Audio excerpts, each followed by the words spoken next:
सत्या आणि मंजू आले जवळ, सत्याला झाली मंजूची चिंता। कॉन्स्टेबल मंजू शोची कहाणी खूपच इंटरेस्टिंग वळणावर येऊन उभी आहे। एकीकडे आपल्याला बघायला मिळालं की सत्या आणि मंजू एकत्र काही वेळ घालवतात, दोघेही हनीमून साठी गेलेले असतात। पण त्याच नंतर आता नवीन एपिसोड मध्ये आपल्याला बघायला मिळणार आहे की सत्या सगळीकडे मंजूला शोधतोय, वाघमारे अशी हाक मारतोय। तो खूप जास्त टेन्शन मध्ये आहे की नेमकं वाघमारे गेली कुठे या विचाराने।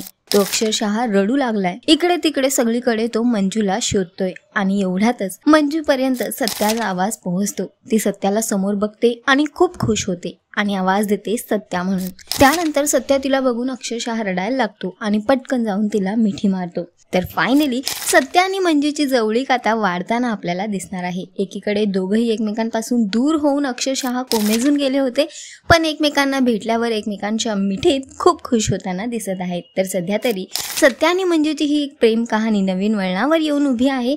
बघणं फार महत्त्वाचं असणार आहे की आता नवीन कहाणीत आपल्याला काय ट्विस्ट बघायला मिळणार। मम्मी काय करणार? सत्या आणि मंजू एकमेकांना आपल्या मनातल्या भावना सांगू शकणार का, की त्याआधीच दोघे एकमेकांपासून वेगळे होणार? हे सगळं आता येणाऱ्या वेळेत कळेलच। तर तुम्ही किती एक्साइटेड आहात येणाऱ्या एपिसोड साठी आम्हाला कमेंट करून नक्की सांगा आणि अशाच टेलिव्हिजन अपडेट्स आणि लेटेस्ट गॉसिप साठी टेली गप्पाला लाईक, शेअर, सबस्क्राईब नक्की करा। नमस्कार।